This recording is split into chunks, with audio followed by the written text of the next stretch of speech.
Selamat datang kembali. Hari ini kita akan membahas sesuatu yang sangat mendasar ya dalam pengalaman kita sebagai manusia. Soal ekspresi. Cara kita mengekspresikan siapa diri kita, dari mana kita berasal, dan ya, apa yang kita anggap indah. Kita bicara soal identitas suku, adat yang kita warisi, sampai seni yang kita ciptakan. Dan untuk memandu kita, Anda telah memberikan satu sumber rujukan utama, yaitu Al-Quran. Nah, misi kita kali ini cukup ambisius. Kita mau coba bedah bareng-bareng bagaimana sebetulnya kitab suci ini berdialog dengan ekspresi manusia. Apa yang dirayakan, apa yang dikritik, dan yang paling penting, apa sih tolok ukurnya? Oke, mari kita bongkar ini. Yang menarik di sini adalah Al-Quran itu tidak memberikan daftar boleh dan tidak boleh yang kaku, yang hitam putih. Sebaliknya, ia menawarkan sebuah kerangka berpikir, semacam filter atau katakanlah kompas moral. Dan kita akan lihat bagaimana filter ini bekerja di 4 area utama. Pertama, soal keragaman manusia itu sendiri, identitas kita. Kedua, bagaimana Al-Quran menyikapi adat dan tradisi leluhur. Ketiga, nah ini yang sering jadi perdebatan, batasan dan ruang bagi ekspresi seni. Dan terakhir, pelajaran apa yang bisa kita ambil dari peninggalan arsitektur bangsa-bangsa terdahulu? Baik, mari kita mulai dari fondasinya dulu ya, identitas. Kita semua kan lahir dengan label tertentu. Suku, bangsa, etnis, ini bisa jadi sumber kebanggaan, tapi sejarah juga membuktikan ini sering jadi pemicu konflik. Gimana Al-Quran memandang keragaman identitas ini? Apakah ini sebuah fitur atau bug dalam desain manusia? Al-Quran dengan sangat jelas memposisikannya sebagai fitur, sebuah ketetapan Tuhan yang disengaja. Tujuannya pun sangat spesifik dan positif, bukan untuk perpecahan, tapi justru untuk interaksi. Ini tertuang dalam salah satu ayat yang paling sering dikutip dari surah Al-Hujurat ayat 13. Boleh kita dengarkan ayatnya. Tentu, bunyinya seperti ini. Ya ayyuhan nasu inna khalaqnakum min dzakari wa unsa wa ja'alnakum syu'uban wa qabaila lita'arafu. Inna akramakum indallahi atqakum. Innallaha alimun khabir. Wahai manusia, sungguh, kami telah menciptakan kamu dari seorang laki-laki dan seorang perempuan. Kemudian kami jadikan kamu berbangsa-bangsa dan bersuku-suku, agar kamu saling mengenal. Sesungguhnya yang paling mulia di antara kamu di sisi Allah, ialah orang yang paling bertakwa. Sungguh, Allah Maha Mengetahui, Maha Teliti. Kata kunci di sana sepertinya li ta'arafu, agar kamu saling mengenal. Ini menarik sekali. Jadi keragaman itu bukan cuma fakta pasif yang harus kita terima, tapi justru sebuah mekanisme ilahi untuk memicu interaksi. Tanpa perbedaan, tidak ada alasan untuk saling mengenal, kan? Ini mengubah keragaman dari sekedar fakta menjadi sebuah misi aktif. Tepat sekali, itulah tujuan utamanya. Ayat ini secara efektif mendekonstruksi superioritas rasial atau etnis. Al-Quran bilang, lihat, kalian semua dari sumber yang sama, laki-laki dan perempuan. Lalu perbedaan yang ada setelahnya, bangsa dan suku, itu adalah arena untuk saling belajar. Kemudian ayat itu ditutup dengan sebuah riset total terhadap standar sosial. Kemuliaan itu bukan dari garis keturunan atau warna kulit, tapi dari ketakwaan. Jadi identitas etnis diakui, dirayakan sebagai sarana, tapi bukan penentu status akhir kita. Begitu ya? Betul, bukan penentu status akhir Anda. Bagaimana dengan paket bawaannya, yaitu adat dan tradisi? Di sini Al-Quran tampaknya memasang filter yang jauh lebih ketat. Jauh lebih ketat, itu frasa yang pas. Jika keragaman dirayakan, tradisi leluhur justru ditempatkan di bawah pengawasan kritis. Al-Quran berulang kali mengkritik sikap yang disebut taklid buta, mengikuti tradisi hanya karena, ya ini sudah dilakukan oleh nenek moyang kami. Jadi ini bukan serangan terhadap tradisinya, tapi lebih ke sikap pokoknya dari dulu begini. Sikap yang mematikan akal sehat.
Menarik sekali bagaimana Al-Quran merayakan identitas kolektif kita. Tapi ini memunculkan pertanyaan lanjutan. Kalau identitasnya diterima, bagaimana dengan paket bawaannya? Yaitu adat dan tradisi. Di sini Al-Quran tampaknya memasang filter yang jauh lebih ketat. Jauh lebih ketat, itu frasa yang pas. Jika keragaman dirayakan, tradisi leluhur justru ditempatkan di bawah pengawasan kritis.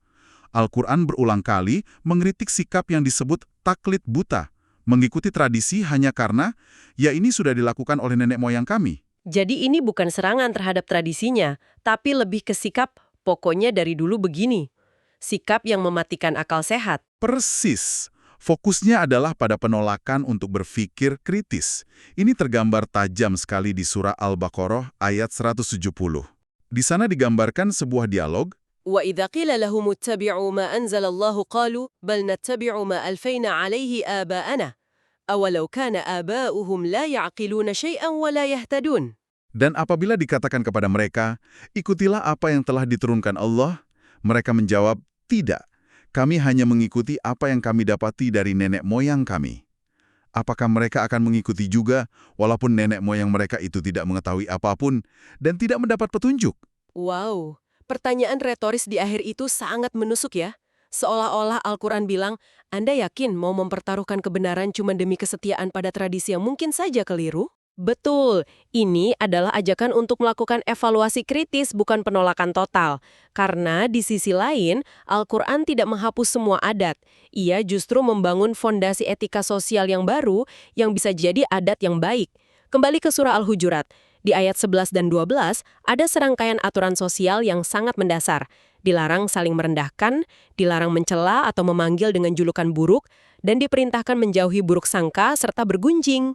Oh, jadi ini proses filterisasi. Tradisi yang bertentangan dengan akal dan wahyu itu disingkirkan, tapi di saat yang sama, Al-Quran justru menanamkan benih-benih adat baru yang positif. Begitu ya, mempertahankan yang baik, membuang yang buruk. Itulah intinya. Sebuah filter yang aktif bukan sekedar menerima atau menolak secara total. Prinsip filter ini sangat menarik. Oke, sekarang mari kita bawa ke area yang mungkin paling subjektif dan sering diperdebatkan, seni. Puisi, musik, patung, lukisan, bagaimana Al-Quran menerapkan filternya di sini? Apakah Al-Quran pada dasarnya anti seni? Bukan anti seni, tapi lebih tepatnya anti penyimpangan yang bisa disebabkan oleh seni. Fokusnya selalu pada konten, niat, dan dampak. Mari kita lihat beberapa contohnya. Mulai dari seni sastra. Di zaman itu, puisi itu kan puncak karya sastra Arab. Al-Quran sangat sadar akan kekuatannya. Dan Al-Quran sendiri sering dituduh sebagai karya penyair kan? Benar. Dan Al-Quran berulang kali menepisnya. Misalnya di surah Al-Haqqah ayat 41, dinyatakan dengan tegas, wa ma huwa biqauli syairin, qalilan ma tu'minun. Dan Al-Quran itu bukanlah perkataan seorang penyair. Sedikit sekali kamu beriman kepadanya. Ini bukan hinaan terhadap puisi, tapi penegasan bahwa sumber wahyu itu ilahi, bukan hasil imajinasi manusia. Tapi apakah ada kritik terhadap para penyair itu sendiri? Ada dan sangat spesifik. Di surah Asy-Syu'ara digambarkan para penyair itu sering diikuti orang-orang sesat karena mereka mengatakan apa yang tidak mereka kerjakan. Tapi di ayat berikutnya ada pengecualian yang krusial. Kecuali para penyair yang beriman, beramal soleh, dan banyak mengingat Allah.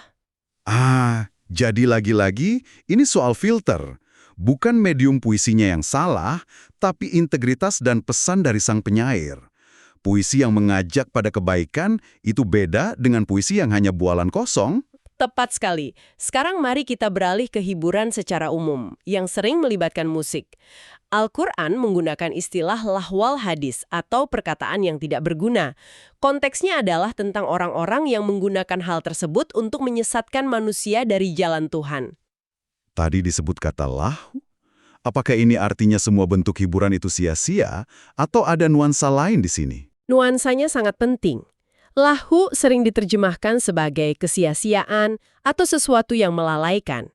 Jadi filternya adalah, apakah hiburan ini membuatmu lupa pada tujuan hidupmu yang lebih besar? Apakah ia menjadi tujuan itu sendiri, sampai-sampai melalaikanmu dari Tuhan? Jika ya, maka ia masuk kategori lahu. Oke. Baik, Sekarang kita masuk ke area yang paling panas, seni rupa dan patung. Disinilah banyak orang merasa ada larangan yang keras. Dan itu karena isu utamanya sangat spesifik, penyembahan berhala. Kisah Nabi Ibrahim menjadi prototipenya. Dalam surah Al-Ankabut, ayat 17, Ibrahim berkata kepada kaumnya, "Innama ta'buduna min dunillah awthanan wa takhluquna ifka." Sesungguhnya yang kamu sembah selain Allah hanyalah berhala-berhala, ausanan, dan kamu membuat kebohongan, ifka. Di sini, kata kuncinya adalah awthan, objek yang disembah. Larangannya terikat erat pada fungsi patung tersebut. Tunggu dulu, ini menjadi sangat menarik, karena di bagian lain Al-Quran ada kisah Nabi Sulaiman yang justru punya patung. Bagaimana kita merekonsiliasi dua hal yang tampak bertentangan ini? Satu nabi menghancurkan, nabi yang lain memiliki. Pertanyaan yang sangat bagus, dan disinilah letak nuansanya. Dalam surah Saba ayat 13, dikisahkan para jin atas izin Allah bekerja untuk Sulaiman. Mereka membuatkan apa saja yang dikehendakinya, termasuk gedung-gedung yang tinggi dan patung-patung atau gambar-gambar, tamasil. Tamathil berbeda dengan autan. Secara linguistik, keduanya bisa merujuk pada bentuk atau citra. Tapi secara kontekstual, Al-Quran membedakannya dengan sangat jelas. Patung di zaman Ibrahim adalah autan, objek sembahan yang menciptakan kebohongan teologis. Sedangkan tamathil milik Sulaiman adalah karya seni, ornamen istana, yang berfungsi sebagai ekspresi keindahan, simbol kekuasaan dari Tuhan. Dan tidak ada indikasi disembah sama sekali. Tidak ada indikasi sedikit pun bahwa patung-patung Sulaiman itu disembah. Jadi, sekali lagi, bukan bendanya, tapi fungsinya. Bukan seni pahatnya yang haram, tapi tindakan menjadikannya sebagai Tuhan tandingan. Filter Al-Quran sekali lagi bekerja pada level niat dan dampak, bukan pada bentuk fisiknya semata. Ini sebuah pencerahan. Itulah kuncinya. Dari puisi hingga patung, pertanyaannya selalu sama. Apakah ini mendekatkanmu pada kebenaran dan keindahan ciptaan Tuhan? Atau justru menciptakan ilusi yang menjauhkanmu darinya? Ngomong-ngomong soal proyek-proyek besar Nabi Sulaiman, ini membawa kita secara alami ke bentuk ekspresi manusia yang paling monumental, arsitektur. Piramida, kuil megah, istana yang menjulang. Apakah Al-Quran melihatnya sebagai karya agung atau justru monumen kesombongan? Keduanya. Dan inilah keindahan cara Al-Quran bercerita. Peninggalan arsitektur sering disajikan sebagai bukti kekuatan dan kecerdasan suatu kaum. Sekaligus, sebagai pelajaran tragis tentang kejatuhan mereka. Al-Quran mengakui pencapaian mereka. Kaum Thamud misalnya digambarkan sebagai kaum yang memahat gunung-gunung untuk dijadikan rumah-rumah. Bayangkan tingkat keahliannya? Luar biasa. Tapi biasanya ada tapinya kan? Selalu ada. Kaum Ad, kaum lain yang juga kuat, digambarkan membangun monumen tinggi hanya untuk bermegah-megahan, sebuah kesia-siaan. Jadi, diakui kehebatannya, tapi dikritik niat di baliknya. Kemegahan bangunan itu tidak bisa menyelamatkan mereka dari azab. Jadi reruntuhan peradaban kuno itu seperti museum di alam terbuka ya? Monumen yang menjadi saksi bisu atas kekuatan sekaligus kesombongan. Tepat, Al-Quran bahkan secara eksplisit menyuruh kita untuk belajar dari sana. Ini bukan sekedar cerita, tapi perintah observasi. Seperti dalam surah Fatir ayat 44. Awalam yasiru fil ardi, fayanzuru kaifa kana akibatul ladzina min qablihim wa kanu asyadda minhum quwatan. Dan apakah mereka tidak berjalan di muka bumi, lalu melihat bagaimana kesudahan orang-orang yang sebelum mereka? Padahal orang-orang itu lebih besar kekuatannya dari mereka? Jadi, pesan ini diulang-ulang. Berjalanlah, lihatlah, dan ambillah pelajaran. Ya, arsitektur megah mereka menjadi bukti bahwa kekuatan material semata tidak menjamin keselamatan. Jadi, apa artinya semua ini? Setelah kita melihat semua sumber ini, mulai dari identitas, adat, seni, sampai arsitektur, pola apa yang muncul? Jelas bahwa Al-Quran tidak menolak ekspresi budaya manusia. Ia justru memberikan sebuah kompas moral. Benar. Dan kompas itu selalu menunjuk pada pertanyaan-pertanyaan fundamental. Pertama, soal tujuan. Apakah untuk saling mengenal dan mendekat pada Tuhan, atau untuk kesombongan? Kedua, soal substansi. Apakah sejalan dengan akal sehat dan kebenaran, atau hanya ikut-ikutan tradisi buta? Dan ketiga, soal dampak. Apakah ia mengangkat kemanusiaan, atau justru melalaikan dan menjerumuskan pada penyembahan selainnya? Jika kita hubungkan ini dengan gambaran besar, pesannya menjadi sangat konsisten ya.